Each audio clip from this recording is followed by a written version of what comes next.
Ai 50 de ani, ești un sclav de morții tăi. Ai mai luat un gard din Regula s-a așa și ca nu știm să mergem așa atunci și mai vezi, băgăm viteze. nu iartă niciodată.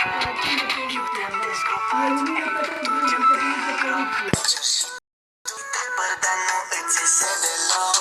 Spune decât să ne mai văzut un loc în top. Până să mă iau eu de tine erai uitat de tot. De acum mai ești viața mea. Nu te duci odată sau te ghinizești ca proasta în calendar. Trage tare să-ți muști lanța. Dacă baby abi dispare, ce să facă vela oare? Cine îi mai dă valoare? Cine te roare? Nu era zi, erai vai de tine. N-avem bani de ai nedat. O duci așa de rău că faci reclamă la țigăi. Și când te-ai pus cu abi, fă te pus cu cei mai răi.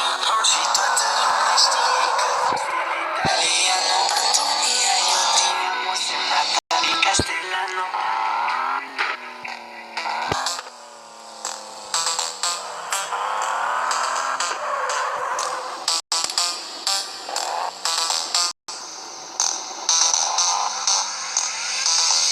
Fața la schimb toată viața pe o zi din viața mea, viața mea.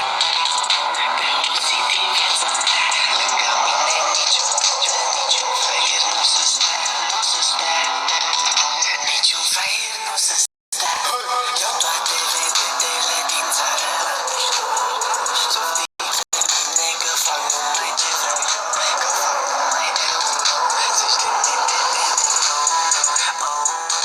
și fac muzică. Du-te mă odată, nu mai trage de timp, că nu te întreabă. Și Antonia, da, Du-te mă odată!